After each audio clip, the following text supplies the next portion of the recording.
Makikita sa videong ito ang road trip ni na Ivan at Ramon, di nila tunay na mga pangalan noong December 29, 2024. Payapang binabagtas ng dalawa sakay ng motorsiklo ang Jose Abad Santos Avenue sa bahagi ng Barangay Santo Niño, Lubao, Pampanga, pasado alas 8 ng umaga.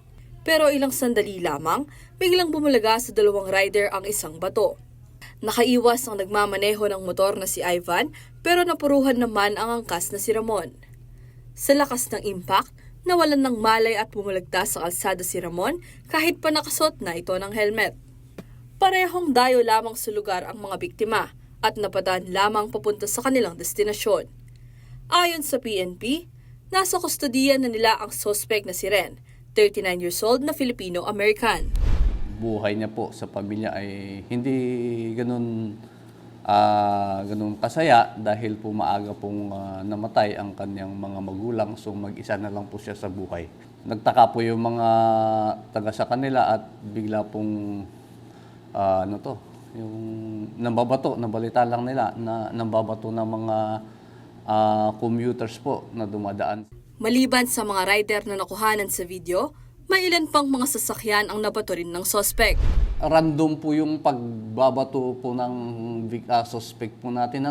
Meron pong ibang nabiktima na bato na ng mga sasakyan na dumadaan, pero minor scratches lang po yung natamo nila. Ngunit dahil malapit na ang bagong taon, hindi na nagsampa ng reklamo ang ilan pang mga biktima dahil ayaw na nilang maabala. Batay sa inisyal na investigasyon ng Lubao Municipal Police, dati nang nasangkot sa drug use ang suspect at sumailalim na sa rehabilitation program. Continuous po na minomonitor siya, kaya lang may times po na sinusumpong. Mas maganda po yung mga relatives niya po na concern sa kanya ay ipa-assess po. Wala po silang may pakitang medical documents na sinasabi po na mayroon na po siyang kapansanan po sa pag-iisip. Kasalukuyang nakadetain si Ren sa Lubao Municipal Police Station habang hinihintay ang commitment order mula sa korte bago siya may transfer sa Guagua District Jail. Haharap siya sa kasong malicious mischief with slight physical injury. Nagpaalala naman ang hepe ng Lubao Police si Police Lieutenant Colonel John Bernard Tacdoy sa mga motorista na magsuot ng full gear tuwing babiyahe at manatiling handa at mapagmatsyag sa paligid upang maiwasan ng ganitong mga insidente. Samantala, para sa mga nakararanas ng mental health problems, huwag mag-atubiling humingi ng tulong. Maaaring tumawag sa NCMH Crisis Hotlines 1553, 1800, 1888-1553. Para naman sa Globe o TM subscribers,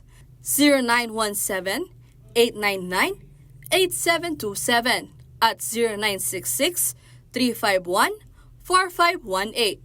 Para naman sa Smart, Sun at TNT subscribers, maaaring tumawag sa 0908-639-2672.